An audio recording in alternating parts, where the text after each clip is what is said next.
안녕하세요. 2021년 9월 23일 베트남 읽어보기 시작합니다. 구독과 좋아요로 먹고 살고 있습니다. 감사합니다. 호치민시 5435건, 빈정 4179건, 천대, 봉나이 530건, 용안 191건, 안장 186건, 끼인장 137건으로 100대입니다. 그 외 다낭 10건, 하노이 7건입니다. 9월 22일 18시 발표까지의 베트남 코로나 사파. 이 지역 감염 현황입니다. 박링 박장성 영사관 대리 업무를 도와줄 사람을 월 300불에 뽑는다는 공지입니다. 각국의 대사관과 영사관 지원이 열악한 것을 알기에 이런 공지가 이해는 되지만 박링성과 박장성 관련 이야기만 들어도 미쳐버릴 것 같은데 정식 영사관 보조식이나 되면 월 300만 원에도 할까 말까 아닐까 싶습니다. 반대로 박링성과 박장성 삼성밴더 1, 2차만 해도 어마어마한데 큰 기업만 의뢰해도 대응이 만족스럽지 않겠네요. 대사관 측 잘못은 아니라 생각하니 그저 한국 정부가 좀 더 지원해주길 바랄 뿐입니다. 어느 나라를 가도 교민들은 영사관 대응에 불만이 많지만 관공서도 자금 지원은 열악합니다. 베트남도 비자 발급 업무가 폭주하자 영사관 현지 직원들이 단체 사직하겠다고 했던 적도 있었지요.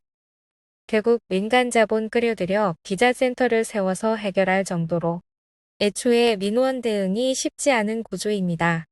물론 그렇다고 붕업을 태만한 핑계가 되면 또 안 되겠습니다. 공안부, 자선금 관련 고소장 접수.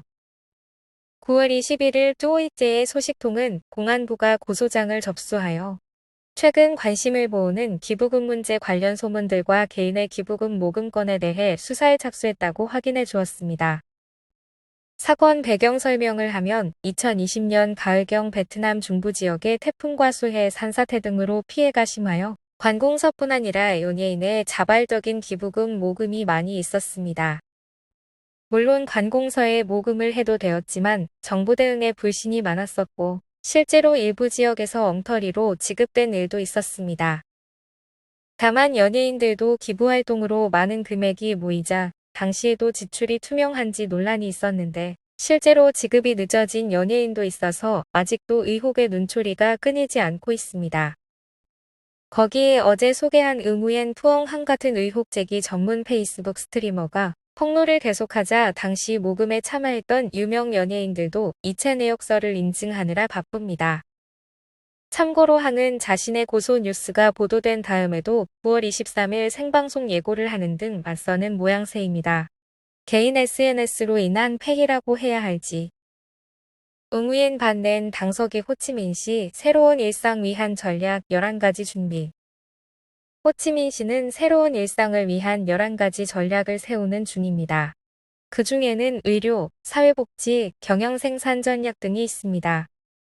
9월 22일 오전 호치민시 당서기인 응우옌 반넨의 발언인데 그 11가지가 구체적으로 소개되지는 않습니다. 다만 10월 1일에서 15일까지 빈던군은 전염병이 통제된 3에서 6개 동을 목표로 하고 10월 말까지 기본적으로 군 전체에 통제하려 노력하며 기간 동안 마트와 시장 같은 곳의 영업점과 공원 내 운동장소, 무점상 등을 계속 연구하여 개방합니다. 잘 통제되면 11월부터 연말까지 각종 사업도 활성화할 계획입니다.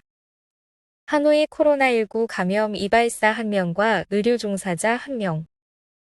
9월 22일 오전 하노이 하동구는 의료 종사자 1명과 이발사 1명이 코로나19 양성인 것을 막 발견했다고 통보했습니다. 확진자는 DVH와 NHT입니다. 역학조사를 보면 DVH가 9월 21일 인후통과 기침으로 신속검사 후 동일 16시 21분 PCR 검사로 확진되었고 이발사는 3개월 전 이발 실습하러 꺼우저이군에 갔지만 거리두기 시행으로 계속 그곳에 있다가 9월 15일 집에 복귀하여 이웃과 접촉했다고 합니다. 현재 거주지와 병원을 봉쇄하고 검체 채취 중입니다. 의료 종사자 DVH는 지역사회 감염자로 분류되며 9월 12일에는 음성 판정이었다고 하네요. 이발사 NHT는 그의 F1으로 분류됩니다. GM 꼬인 기자, TV 드라마 제작센터장으로 임명.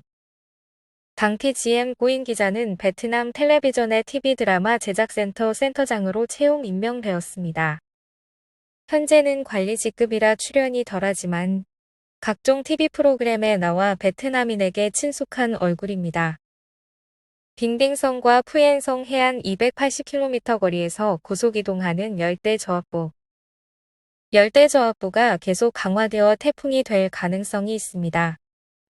향후 12에서 24시간 동안 15에서 20km 속도로 이동하여 터티엔 회성에서 빙빙성으로 진입 후 약화될 것으로 예측됩니다. 공안부, 부동산 매매 및 양도 통제 규정 보완 제2. 공안부는 매매 중 탈세와 사기를 막기 위해 부동산 매매 및 양도 계약 시의 통제 규정 검토 보완을 건설부에 제의했습니다. 기관 및 개인이 부동산 업자와 명의 변경 계약으로 탈세 및 여러 단체와 개인에게 중복 판매하는 것을 방지하기 위함이라고 합니다. 성교육보다 흥행하는 드라마.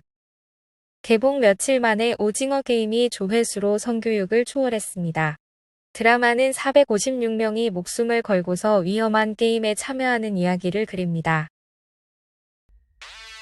지금 이 자리에 계신 여러분들은 모두 감당할 수 없는 빚을 지고 삶의 벼랑 끝에 서 계신 분들입니다. 저 상금이 대충 얼마나 되나요?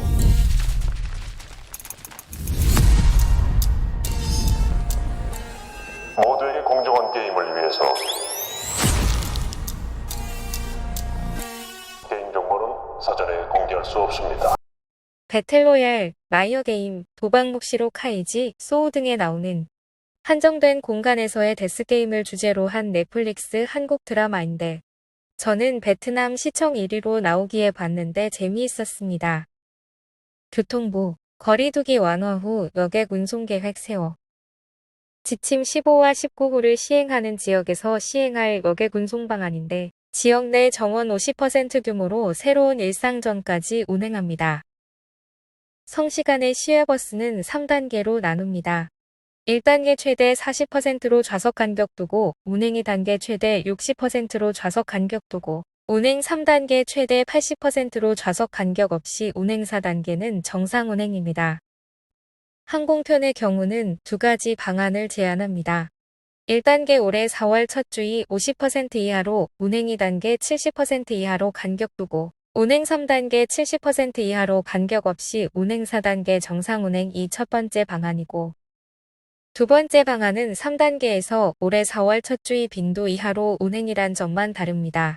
탑승자는 백신 접종 완료 혹은 유효한 음성 확인서 소지 등의 요건을 제시하고 있습니다. 아직 제한 단계라서 최종 시행이 관건이네요. 수천 근로자 하노이 복귀. 업무상 하노이 복귀하는 직원들이 검문소에서 서류를 제시하고 진단서 작성 및 QR코드 스캔을 하고 있습니다. 시가 지침 16호에서 15호로 방역 상태를 변경한 후 하노이로 업무 복귀하는 차량이 팝던거우제 고속도로에 늘어섰습니다. 22일 13에서 14시에만 500대 이상이 의료 신고를 했다고 합니다.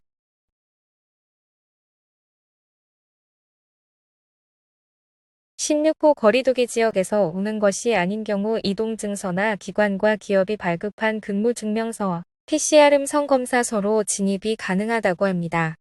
이제 하노이도 재개를 시작하는 모양이다. 9월 23일 오전 하노이 코로나19 추가 건 없어. 전일 18시부터 23일 오전 6시까지 신규 감염이 없습니다. 9월 23일 오전 3,570만 부스 가까이 접종해 어두운 터널 끝에 빛 보이나.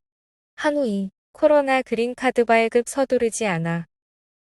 하노이의 그린카드 발급 관련 언급만 발췌하면 베트남 공공의료사고 긴급대응센터의 선임 고문인 전다쿠 부교수는 현재까지 보건부에 해당 건에 대한 구체적인 규정이 없다고 합니다. 백신 2회 접종이 완벽한 무감염을 보장하는 것은 아니기에 서두르지 않고 신중하게 고려해야 한다는 입장입니다. 9월 22일 18시 업데이트한 박링성 전체 코로나19 지도입니다. 지역사회 내 확진자 0명입니다. 하이퐁과 꽝링, PCR 음성 판정 운전기사만 허용. 9월 22일 하이퐁 보건부는 코로나19 예방 및 통제 조치에 대한 임시 지침을 계속 발행했습니다. 화물트럭의 운전사와 보조 탑승자는 72시간 이내 RT-PCR 검사로만 음성 판정을 받아야 한다는 규정입니다. 중국과의 몽가이 국경 게이트가 있는 하이퐁 북쪽 광寧성도 마찬가지입니다. 하이퐁시의 검사 기준이 베트남 전국 최고 난이도라서 저러다 또 정부에서 뭐라고 하는 거 아닐까 싶네요. 방역 실적이 나오고 있으니 크게 뭐라 못하겠지만서도 호치민시 9월 30일 후 기업 검사 비용 지원 검토.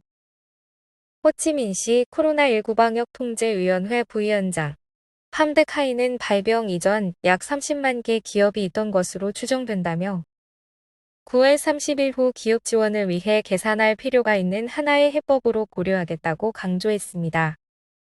최소 검사 비용은 지원해줘야 기업도 숨통이 트이겠네요. 호치민시 9년에 군 4,000명 추가 지원 필요한 이유. 호치민시의 방역기간 중 점차 통제되지만 군대는 여전히 철수하지 않고 지역사회 확진자를 솎아내는 데 총력을 다하기 위해 4,000명을 추가 투입하였습니다. 군은 3가지 방역 전략 시행을 위해 움직이고 있다고 하며 첫 번째는 지역사회 내 확진자 제거를 위한 표적화된 대규모 검사이고 두 번째는 18세 이상의 접종 완료 협조이고 세 번째는 3단계 응급소생센터 기능을 상향시켜 사망률을 최소화하는 것이라고 합니다. 확진자 감소로 7군과 고치현에서는 철수 생각을 했으나 해당 군현에서 잔류 요청했다고 하며 조만간 민간 의료진으로 조금씩 대체할 예정이라고 합니다. 오늘의 뉴스는 여기까지입니다. 중부는 태풍 소식이 있네요. 오늘도 좋은 하루 되시길 바랍니다. 건강하세요.